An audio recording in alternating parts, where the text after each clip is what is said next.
ओम शांति। 1 मई 2026 कुछ बड़ा होने वाला है। गुजरात से मिले संकेत, क्या समुद्र रास्ता बदलेगा? देखिए, आप सभी जानते हैं कि 1 मई का दिन गुजरात के लिए केवल एक उत्सव का दिन नहीं है, बल्कि यह उस पुण्य भूमि का गौरव दिवस है जहां आने वाले समय में कलयुग की एक बड़ी लीला जुड़ी मानी जा रही है। और संतों का भी इशारा है कि जब ये प्रदेश अपना स्थापना दिवस मनाएगा, उसी दिन बुद्ध पूर्णिमा का पावन योग भी बन रहा है। एक और गुजरात का गौरव तो दूसरी ओर ज्ञान जागरण और शांति का दिव्य संदेश।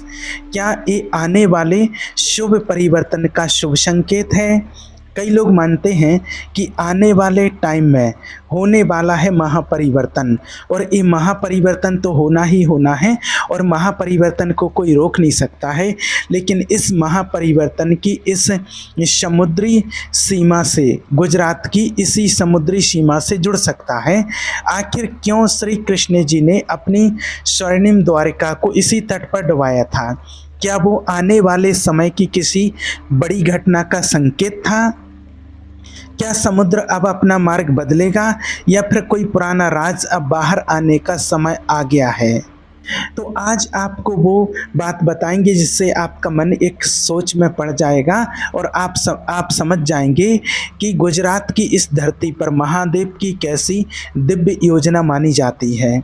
विचार कीजिए, जिस भूमि को साक्षात द्वारकाधीश ने अपनी राजधानी बनाया, क्या वहाँ होने वाली हलचल साधारण हो सकती है? जिसे लोग केवल समुद्र की लहरें समझ रहे हैं, वो असल में आने वाले समय का वो शंखनाद भी हो सकता है जो पूरी दुनिया को जगाने वाला है।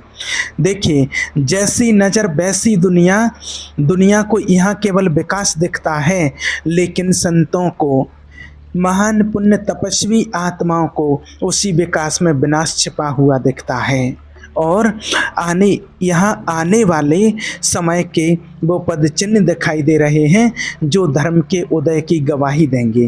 विचार करना आप, द्वारका का समुद्र में समा जाना कोई दुर्घटना नहीं था, बल्कि वो तो विधाता की एक गूढ़ लीला थी जिसका रहस्य समय आने पर खुल सकता है।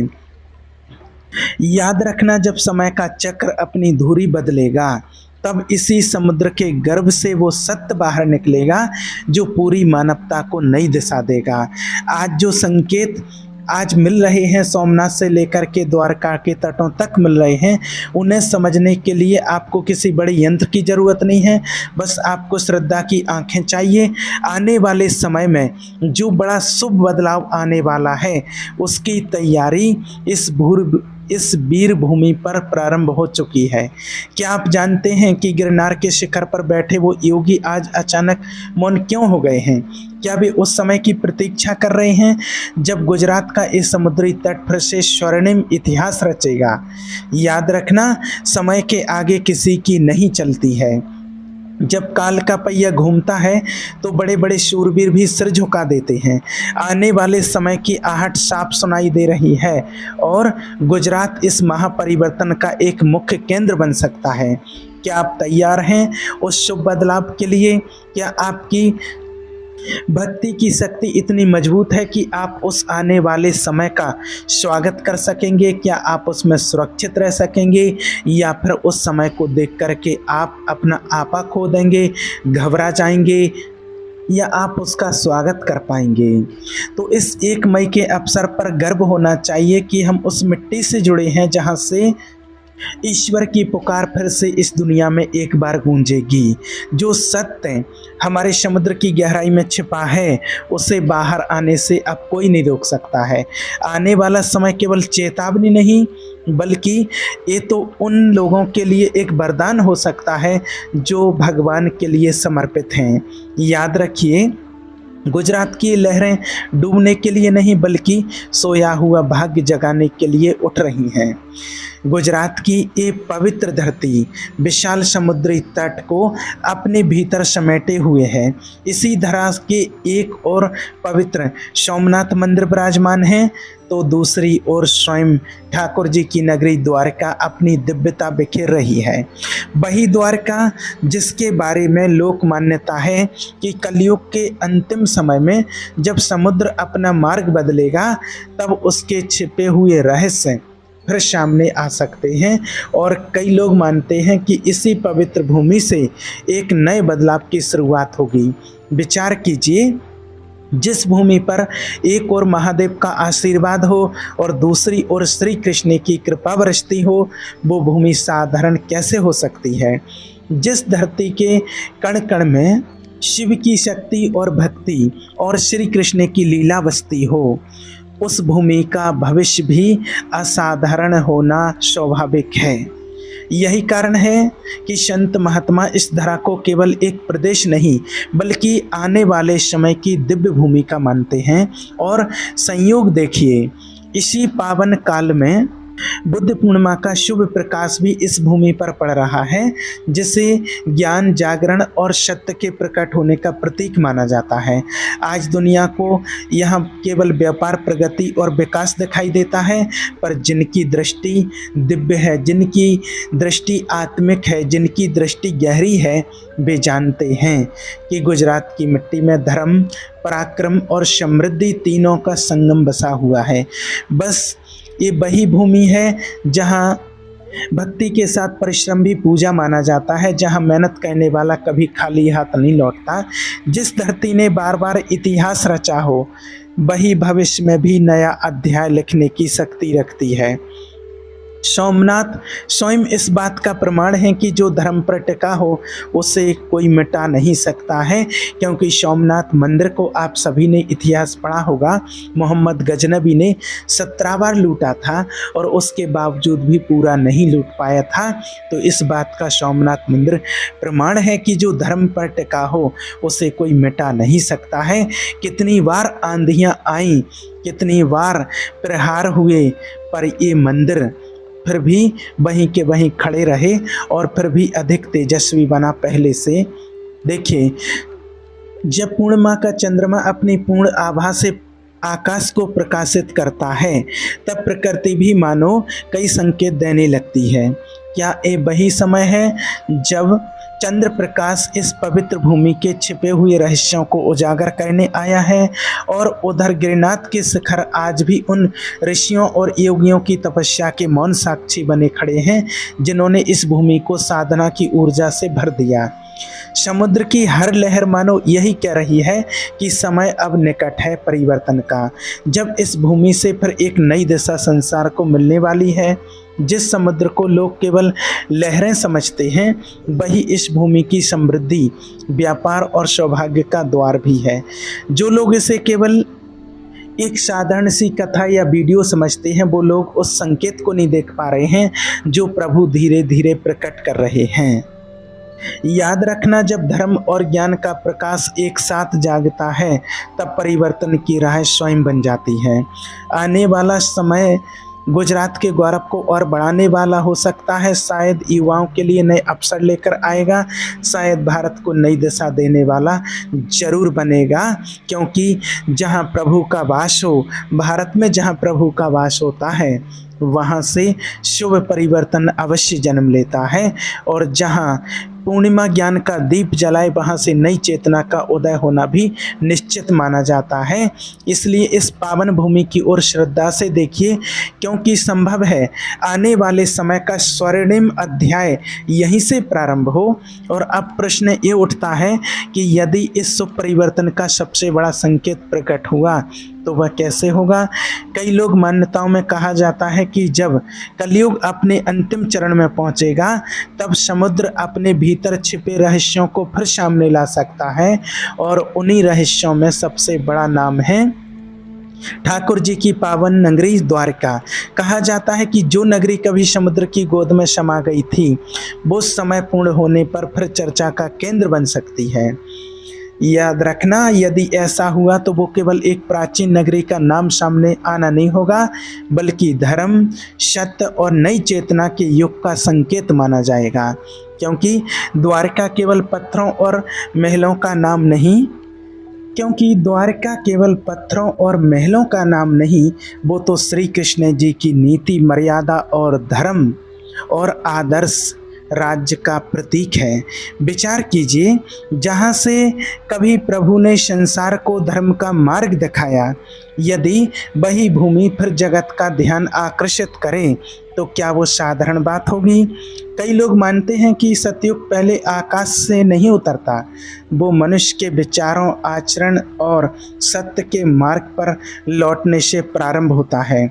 और जब संसार में एक ऐसा समय आ जाता है कि जब हर मनुष्य आत्मा ज्ञान, जागरण और शांति का संदेश चाहती है, तब ये भावना और भी प्रबल हो जाती है कि हर युग परिवर्तन पहले अपने अंदर जन्म लेता है। संभव है आने वाले समय में लोग फिर से धर्म, सेवा, संस्कार और प्रभु भक्ति की ओर लौटें। संभव है परिवारों में प्रेम बढ़े, समाज में विश्वास जागे और अधर्म से थका हुआ मन फिर सत्य की शरण खोजे। जो लोग आज केवल लहरें देख रहे हैं, वे शायद उस संकेत को नहीं समझ पा रहे हैं जो समय धीरे धीरे दिखा रहा है। यदि द्वारका फिर प्रकट हुई तो शायद वो केवल नगर नहीं, वो प्रभु का संदेश लेकर लौटेगी कि अब समय बदलने वाला है। और इसलिए संभव है कि ये पवित्र भूमि केवल इतिहास की धरा न रहे, बल्कि यहीं से धर्म, सत्य और नए युग की नींव रखी जाएगी। क्या कभी आपने विचार किया है कि इतनी विशाल भारत भूमि में संकेत बार बार गुजरात की ओर ही क्यों जाते दिखाई देते हैं? क्या ये केवल संयोग है या फिर इस पवित्र धरती के भाग्य में कोई विशेष भूमिका लिखी जा चुकी है? कहा भी गया है, जहाँ धुआं उठता है वहाँ कहीं न कहीं आग अवश्य होती है। जिस भूमि के एक ओर सोमनाथ महादेव का आशीर्वाद हो, दूसरी ओर स्वयं ठाकुर जी की नगरी द्वारिका विराजमान हो, क्या वो भूमि साधारण हो सकती है? यही कारण है कि कई संत महात्मा गुजरात को केवल एक प्रदेश नहीं, बल्कि आने वाले समय की एक दिव्य भूमिका मानते हैं।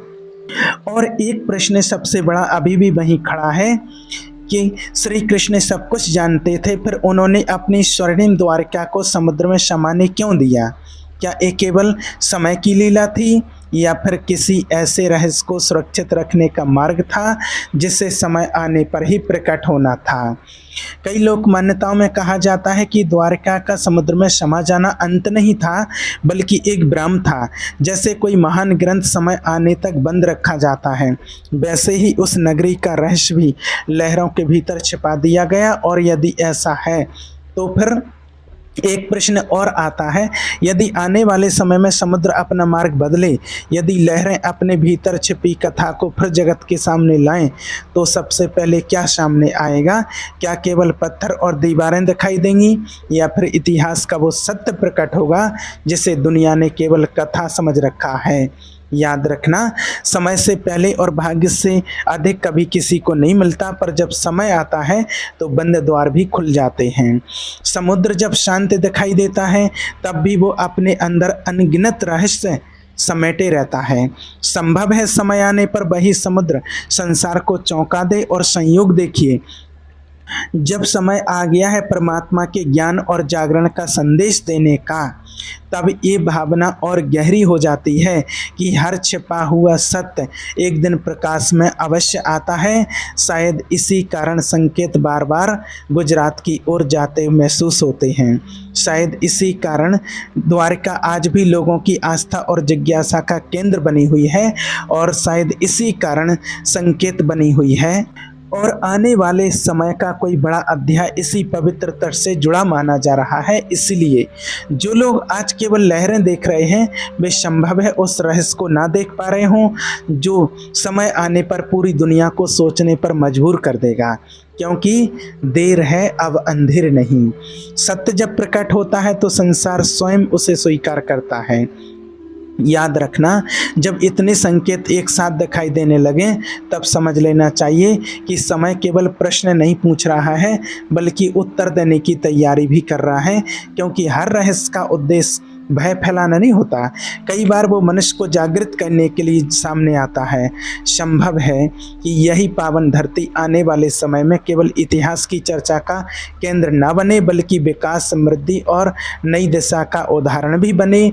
जिस भूमि ने व्यापार, परिश्रम और साहस से अपना नाम जगत में बनाया हो, वो भविष्य में भी नए अवसरों के द्वार खोल सकती है। यह भी संभव है कि आने वाला समय लोगों को फिर से सत्य, सेवा और संस्कारों की ओर लौटने की प्रेरणा दे। जब संसार भटकने लगता है, तब ईश्वर किसी न किसी रूप में मार्ग दिखाने के लिए आते ही हैं। शायद इसी कारण इस भूमि का नाम बार बार लिया जा रहा है। शायद इसी कारण द्वारका का स्मरण आज भी लोगों के मन में श्रद्धा जगाता है, और शायद इसी कारण समुद्र की हर लहर मानो ये कहती है कि अभी बहुत कुछ शेष है। याद रखिए, सबसे बड़ा परिवर्तन बाहर नहीं, भीतर होता है। यदि मनुष्य का मन बदल जाए तो युग बदलने में देर नहीं लगती है। यदि घर घर में प्रेम लौट आए, यदि जीवन में ईमान लौट आए, यदि हृदय में प्रभु का नाम बस जाए, तो वही किसी भी स्वर्णिम समय की सच्ची शुरुआत होगी। इसलिए आने वाले समय से डरिए मत, उसे श्रद्धा से स्वीकार कीजिए। अपने कर्म अच्छे रखिए, अपने मन को निर्मल रखिए और परमात्मा पर विश्वास रखिए। जहाँ आस्था होती है, वहाँ असंभव भी संभव हो जाता है। बस अपने कर्मों पर विशेष अटेंशन दीजिए, और परिवर्तन की बेला है। इस संसार का परिवर्तन होना है, उसको कोई रोक नहीं सकता है। बस आप अपने कर्मों को श्रेष्ठ बनाइए, जिससे आप महापरिवर्तन की बेला में भी आप एक परमात्मा के सहारे निश्चिंत रह सकेंगे। ओम शांति।